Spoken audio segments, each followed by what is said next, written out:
Selamat datang di part 5, part terakhir dari film Nobunaga Concerto. Siap untuk final part ini? Mari kita mulai. Selamat menonton. Pada suatu hari, Mitsuhide memohon maaf pada Saburo atas kejadian pembantaian biarawan tempo hari. Ia mengusulkan untuk menjadi Nobunaga lagi dan menjelaskan pada seluruh klan Oda. Tapi Saburo menolak ide itu dan berkata dia sendirilah yang akan menjelaskan pada semuanya. Maka berkumpullah semua klan Oda di ruang pertemuan. Saburo langsung memohon maaf atas kejadian para biarawan tempo hari. Para pengikutnya berkata keputusan Saburo tidaklah salah. Jika tidak dibasmi, para biarawan mungkin akan bergabung dengan musuh dan akan membahayakan klan Oda. Tapi Saburo berkata hal itu tetap tidak ia sukai. Pembantaian orang-orang tak berdosa adalah hal yang salah. Ia berjanji tak akan mengulangi kesalahan yang sama untuk kedua kalinya. Selesai pertemuan itu, mereka pun bubar. Kipas Mitsuhide terlihat tertinggal di lantai dan diambil oleh Ikeda. Ikeda membuka kipas itu dan merasa terkejut. Mitsuhide terlihat sedang mengambil air di sumur belakang rumah. Ikeda menghampirinya dan langsung memberikan kipas pada Mitsuhide. Ketika kipas itu dibuka, terlihat simbol klan Oda. Kipas itu adalah pemberian mendiang ayah Nobunaga dan hanya seorang Nobunaga asli yang memilikinya. Mitsuhide tidak bisa menghindar lagi, ia pun membuka cadarnya. Mereka pun berbicara. Ikeda tak percaya kalau selama ini dia dan seluruh klan Oda sedang melayani orang asing. Mitsuhide berkata ini semua adalah salahku dan ideku. Ikeda belum bisa menerima semua hal ini. Ia pun keluar dari gudang dengan pikiran yang masih bingung dan juga marah. Pada suatu hari, datang surat dari Shogun yang dikirimkan kepada seluruh klan. Isinya adalah mengajak semuanya untuk menyerang klan Oda. Sepertinya Shogun masih belum menyerah untuk menghancurkan klan Oda. Oda pun mengirim utusan untuk bernegosiasi dengan Shogun. Maka datanglah Mitsuhide, Tokichiro, dan Ikeda ke hadapan Shogun. Ketika mereka selesai, mereka pun pulang. Di kediaman Shogun, ketika dia membuka pintu, ternyata Tokichiro masih ada di sana. Tokichiro berkata, aku ini sudah lama ingin menghancurkan klan Oda karena memiliki dendam pribadi pada Nobunaga. Maka dari itu, mari kita serang sama-sama klan Oda, ajak Tokichiro pada Shogun. Berita Shogun akan menyerang klan Oda pun datang. Kini, mau tak mau klan Oda harus bertempur melawan Shogun dan para pasukannya. Hari pertempuran pun tiba. Klan Oda membagi dua pasukannya. Pasukan belakang, Saburo dan para petinggi klan Oda. Sedangkan pasukan depan adalah Tokichiro. Tokichiro dan pasukannya pun bersiap maju. Sementara itu, Shogun terlihat santai karena sudah merencanakan sesuatu bersama Tokichiro. Namun tiba-tiba datang berita padanya bahwa Tokichiro datang untuk menyerang Shogun. Shogun pun terkejut. Ini tidak sesuai dengan rencananya dengan Tokichiro tempo hari. Pasukan klan Oda pun langsung merangsek masuk ke markas Shogun. Tokichiro langsung menghunuskan pedangnya pada Shogun. Shogun telah terkena tipu daya Tokichiro. Kemenangan klan Oda atas Shogun tersebar ke seluruh negeri. Klan Oda pun merayakannya dengan berpesta. Tokichiro pun mendapat nama baru atas prestasinya yang gemilang. Dia sekarang bernama Hideyoshi. Kini kekuasaan klan Oda sudah semakin tinggi dan nama klan Oda semakin dikenal sebagai klan yang kuat. Suatu hari, seorang pria dari klan Asakura menghadap Saburo. Dia bernama Koizumi. Koizumi meminta untuk ikut bergabung dengan klan Oda. Setelah pertemuan itu, Koizumi pun pergi. Yuki yang sedang berada di kamar Kicho melihat Koizumi dan mengenal betul siapa dia. Ketika Yuki masih jadi mata-mata klan Asakura, dia mengenal Koizumi adalah seorang yang setia pada klan Asakura. Kemungkinan Koizumi akan berkhianat pada klan Oda. Malam harinya, sebuah pesta sedang digelar. Ketika itu, Koizumi menghampiri Saburo dan menuangkan minuman untuknya. Setelah itu, Koizumi pun pergi keluar. Sementara itu, Saburo terlihat sedang bersenang-senang melihat pertunjukan menari. Seorang penari tiba-tiba melemparkan kipasnya dan melompat mengambil pedang di pinggang Saburo. Pedang siap dihujamkan. Yuki yang ada di dekat situ langsung melompat dan mengorbankan dirinya tertusuk. Penari itu langsung diamankan. Namun Yuki terlihat sekarat. Tusukannya tepat mengenai bagian vital. Yuki pun tak bisa bertahan. Ia akhirnya tewas untuk melindungi Saburo. Kejadian ini membuat semua orang bersedih. Di sisi lain, Ikeda terlihat sudah tak tahan lagi dengan semua ini. Semua orang mengorbankan nyawanya untuk orang yang salah. Saburo bukanlah Nobunaga asli. Maka di suatu sore, dia meminta untuk berbicara empat mata dengan Saburo. Ikeda langsung berkata, "Kita semua di sini mengorbankan nyawa untuk klan Oda, untuk Oda Nobunaga, bukan untuk Nobunaga palsu." Saburo terlihat diam. Dia merasa hari ini akhirnya tiba juga. Terkuaknya identitas asli Saburo sebagai si Nobunaga palsu. Suatu hari datang lagi sebuah berita. Klan Azai akan menyerang lagi klan Oda. Kali ini, semua pasukan akan dikerahkan bertempur habis-habisan. Saburo pun bertemu dengan Nagamasa, pemimpin klan Azai.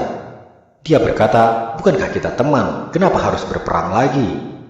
Nagamasa berkata, "Para pengikutku sudah banyak yang mati. Aku harus membalaskan dendam mereka." Saburo menganggap perang hanya akan melahirkan dendam baru. Tapi Nagamasa tak mau mendengarnya dan tetap akan bertempur dengan klan Oda. Hari pertempuran dengan klan Azai pun tiba. Lagi-lagi Tokichiro, atau yang kini sudah berganti nama menjadi Hideyoshi, membuat strategi penyerangan. Mereka akan menyerang benteng tengah terlebih dahulu, memutus komunikasi dengan benteng di sisinya. Lalu satu persatu benteng di sisinya akan mereka lumpuhkan juga. Strategi itu pun dilakukan. Semua pasukan Azai tidak siap dengan penyergapan itu dan langsung tumbang tak berdaya. Tetua klan Azai berhasil dibunuh oleh Hideyoshi. Kini tinggal tersisa Nagamasa dan istrinya, Oichi, di benteng satu lagi. Nagamasa pun meminta Oichi untuk kembali ke kakaknya, Nobunaga. Nagamasa memilih untuk mati demi klannya. Oichi pun kembali ke klan Oda. Saburo yang mengetahui Nagamasa akan mati, langsung berusaha menyelamatkannya. Di benteng yang hampir runtuh, Saburo melihat Nagamasa bersiap melakukan seppuku atau harakiri. Nagamasa berkata, "Ini kulakukan demi klan dan para pengikutku yang sudah tewas membelaku." Pisau pun dihujamkan ke perutnya. Saburo langsung memeluk Nagamasa dan berkata, "Aku tak akan melupakan persahabatan kita." Nagamasa lalu memohon untuk mengakhiri hidupnya di tangan Saburo. Saburo langsung mencabut pedang yang ada di pinggang Ikeda. Dengan teriakan sekuat tenaga, ia ayunkan pedangnya mengakhiri hidup Nagamasa. Setelah perang berakhir, Saburo pun bersiap meninggalkan klan Oda. Identitasnya sebagai Nobunaga palsu sudah terkuak. Nobunaga kini diambil alih lagi oleh Mitsuhide. Saburo pun keluar dari gerbang dan berjalan menjauhi kediaman klan Oda. Ketika sampai di sebuah pohon besar, ia sadar. Disinilah ia pertama kali bertemu dengan Ikeda dan menjadi Nobunaga. Kenangan itu melintas di benaknya dan menjadi memori yang tak terlupakan. Namun tiba-tiba muncullah Ikeda. Ikeda berkata, "Aku mendapat perintah dari Mitsuhide."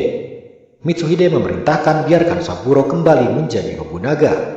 Di satu sisi, Ikeda pun merasa kepemimpinan Saburo sangatlah hebat dan dia yakin klan Oda akan maju di bawah kepemimpinan Saburo. Maka kembalilah Saburo ke klan Oda, disambut oleh semua pengikutnya yang setia. Sementara itu, Hanbei terlihat masih mencari identitas asli Tokichiro atau saat ini bernama Hideyoshi. Hanbei pun kini sudah tahu identitas asli Hideyoshi. Ia pun menghadap Nobunaga dan berkata kalau Hideyoshi adalah seorang pengkhianat yang membahayakan klan Oda. Hideyoshi harus ditangkap. Tapi di luar dugaan, Nobunaga ini terlihat dingin dan berkata Hideyoshi tidak perlu ditangkap. Lalu muncullah Hideyoshi dari belakang. Lalu Nobunaga langsung mengayunkan pedangnya dan membunuh Hanbei saat itu juga.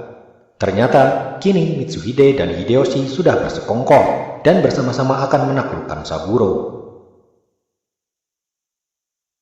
Bertahun-tahun telah berlalu. Klan Oda semakin berjaya.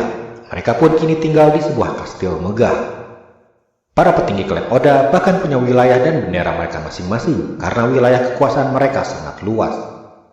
Suatu hari, Saburo kedatangan si Yakuza lagi. Yakuza berkata, "Bukankah tahun ini adalah tahun kematian Nobunaga?" Saburo kaget mendengarnya. Yakuza itu mengeluarkan sebuah buku, yaitu buku milik Saburo dulu. Mereka pun membaca sejarah Jepang.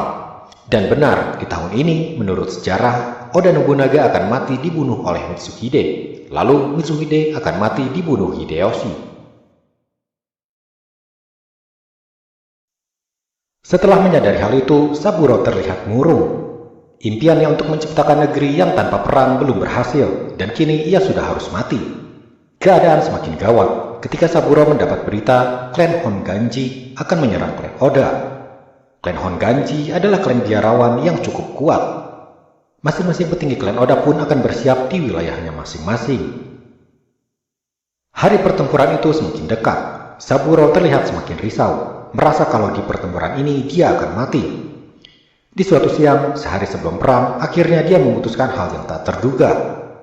Dia berbicara pada Kicho dan memintanya untuk pergi ke klan lain mencari perlindungan. Kicho bingung kenapa tiba-tiba harus berlindung di klan lain. Saburo akhirnya mengungkapkan kalau dirinya mungkin akan mati. Kicho tak mau percaya akan hal itu. Saburo lalu berkata, "Aku ini sebenarnya bukan Nobunaga asli. Aku datang dari masa depan." Saburo pun menunjukkan barang-barang yang ada di tasnya. Ia menunjukkan sebuah HP yang hanya ada di masa depan. Kicho kaget dan masih tak percaya dan pergi meninggalkan ruangan. Tak lama setelah itu, Saburo mendapat berita wilayah Mitsuhide tiba-tiba diserang oleh pasukan Honganji sehari sebelum perang dimulai. Saburo pun langsung bergerak bersama pasukannya berniat membantu Mitsuhide. Sementara itu, di wilayah Mitsuhide, ia merasa kebingungan karena serangan yang tiba-tiba ini.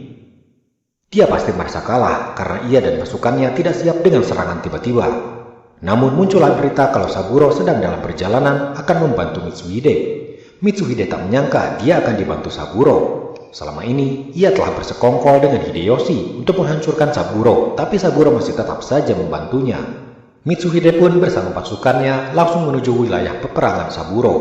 Di wilayah perang, terlihat Saburo bertempur habis-habisan melawan banyak musuh. Hingga pada akhirnya, Saburo, Mitsuhide, dan klan Oda akhirnya berhasil memenangkan perang tersebut. Mitsuhide heran kenapa Saburo harus sampai turun tangan sendiri demi menolongnya. Tapi Mitsuhide kini sadar kalau Saburo telah menyelamatkan nyawanya.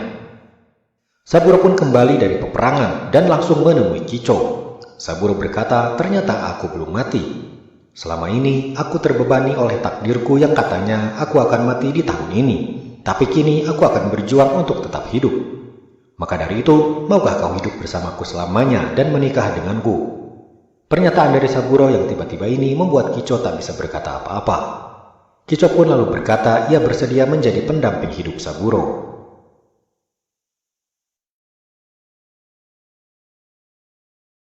Sebuah pesta pernikahan akan digelar di kastil Honnoji di Kyoto. Semua persiapan pun segera dilakukan. Saburo akan pergi lebih awal ke kastil Honnoji karena Kicho harus bersiap-siap dulu. Kicho terlihat sedang membereskan kamar Saburo. Ia lalu memegang HP milik Saburo. Seorang pelayan datang dan berkata, "Aku pernah melihat benda itu mirip dengan milik orang asing yang sedang dipenjara. Katanya ia berasal dari masa depan." Kicho pun langsung menemui orang tersebut. Sesampainya Kicho di sana, ia melihat orang itu sedang meringkuk di dalam penjara. Terlihat sebuah HP miliknya, mirip dengan yang dimiliki Saburo. Kicho kini yakin Saburo adalah orang dari masa depan. Sementara itu, Hideyoshi sedang mengobrol dengan Mitsuhide. Hideyoshi meminta Mitsuhide lagi untuk membunuh Saburo. Tapi kebaikan Saburo tempo hari yang telah menyelamatkan nyawanya membuat Mitsuhide menolak ajakan Hideyoshi. Dia berkata, "Aku tak berniat menjadi Nobunaga lagi." Tapi Hideyoshi berkata, "Ini bukan sebuah ajakan, tapi perintah. Kalau kau tak mau melakukannya, Kicho akan mati dan adikmu Oichi juga akan mati." Mitsuhide langsung menghunuskan pedang ke leher Hideyoshi. Hideyoshi berkata, "Kalau kau mau membunuhku, para pengikutku akan tahu dan akan langsung membunuh Kicho dan adikmu," ancam Hideyoshi.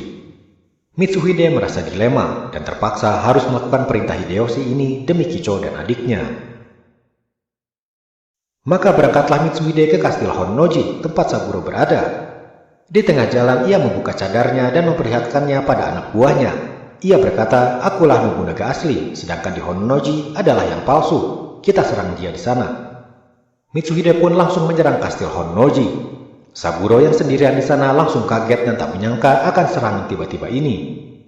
Sebuah panah melesat mengenai bahunya, tapi untungnya dia masih bisa berdiri dan berlindung di dalam.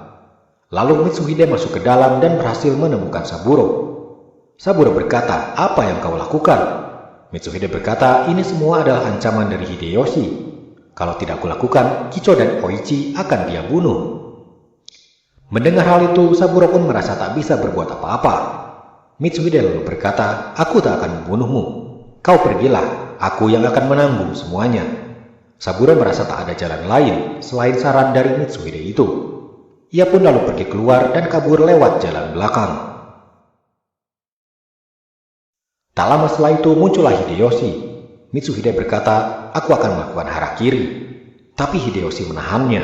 Ia berkata, nyawamu sendiri tak akan cukup dibandingkan peristiwa dulu.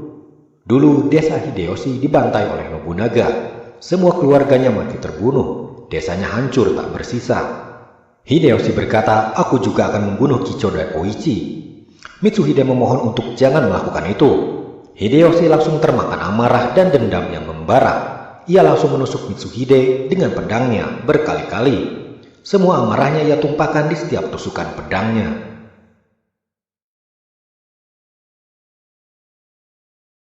Hideyoshi pun keluar dari kastil yang terbakar. Ia mengumumkan sebuah hasutan pada seluruh anak buahnya kalau Nobunaga sudah mati dibunuh Mitsuhide. Kini Mitsuhide tengah kabur, kita cari dan bunuh dia. Tak hanya itu, Hideyoshi kini juga mencari Kicho. Kicho yang mengetahui hal itu langsung kabur dari istana dan pergi bersembunyi di hutan. Seorang pasukan Hideyoshi berhasil menemukannya, tapi tiba-tiba dari belakang dia dipukul hingga pingsan. Ternyata orang itu adalah Saburo. Mereka berdua pun langsung berlari mencari tempat aman. Mereka bersembunyi di sebuah kuil tua tak terpakai. Di sana, Kicho berkata, mari kita kabur saja dari sini dan hidup berdua. Tapi Saburo merasa takdirnya untuk mati tidak akan berubah. Kini, Saburo dianggap sebagai Mitsuhide, orang yang telah membunuh Nobunaga. Saburo harus mengakhiri masalah ini semuanya. Pagi harinya, Saburo pun pergi keluar. Di sana, para pasukan milik Mitsuhide dulu menunggunya. Kicho menghampiri Saburo. Saburo berkata, terima kasih atas segalanya. Mereka pun berpelukan, tahu kalau ini adalah terakhir kalinya mereka bisa bersama. Saburo langsung pergi ke medan pertempuran. Di sana Hideyoshi dan para pasukannya sudah bersiap berperang. Pertempuran pun dimulai. Terlihat Saburo menghadapi musuh-musuhnya dengan susah payah. Tapi akhirnya dia tak mampu lagi dan dia langsung dikepung oleh para pasukan Hideyoshi. Saburo pun diikat dan dibawa ke hadapan Hideyoshi. Saburo kini pasrah. Hidupnya kini sudah berakhir. Hideyoshi mengambil pedang. Pedangnya terlalu kuat menebas leher Saburo. Kepala Saburo terlihat ambruk menyentuh tanah, tapi tiba-tiba ia sadar kembali. Ia bangkit dan mendapati dirinya belum mati. Di sekelilingnya, tiba-tiba suasana kembali berubah. Seorang bapak keluar dari traktornya dan berkata pada Saburo, apa yang kau lakukan di sini? Saburo melihat sekeliling. Ia kini kembali berada di masa depan, di masanya. Hari-hari pun berlalu. Kini Saburo menjalani kehidupannya seperti orang biasa lagi. Tak ada klan Oda, tak ada zaman perang. Dari balik pintu, sebuah surat datang. Saburo pun membacanya. Surat itu ternyata berasal dari orang asing yang juga seorang time traveler yang tempo hari berbicara dengan Kicho. Bersama surat itu, ada sebuah flash disk yang di dalamnya terdapat sebuah video. Saburo pun menonton video itu. Ternyata itu adalah sebuah video dari Kicho. Kicho berkata, setelah Saburo dipenggal oleh Hideyoshi waktu itu, tubuh Saburo tiba-tiba menghilang. Kicho yakin tubuh Saburo sudah pindah lagi ke masa depan. Kicho pun kini bercerita, setelah Saburo menghilang, Hideyoshi menjadi pemimpin. Tapi itu tak lama, lalu digantikan oleh Ieyasu. Dan kini zaman pun sudah mulai berubah. Sudah jarang sekali ada perang. Sepertinya dunia tanpa perang yang menjadi impian Saburo kini semakin menjadi kenyataan. Kicho berterima kasih atas semua yang Saburo lakukan di zaman itu. Saburo menonton video dari Kicho sambil menangis. Dan dengan berakhirnya video dari Kicho itu, berakhir pula seluruh film Nobunaga Concerto ini.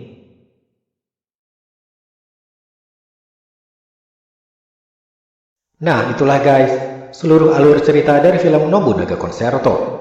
Akhirnya Saburo berhasil kembali ke masa kini dan juga berhasil menjadikan dunia di zaman perang menjadi lebih damai. Gimana menurut kalian? Apakah film ini cukup seru? Dan kalau kalian punya request film, silahkan komen juga. Oke guys, saya rasa cukup sekian dulu video kali ini. Sampai jumpa di alur cerita berikutnya. Bye!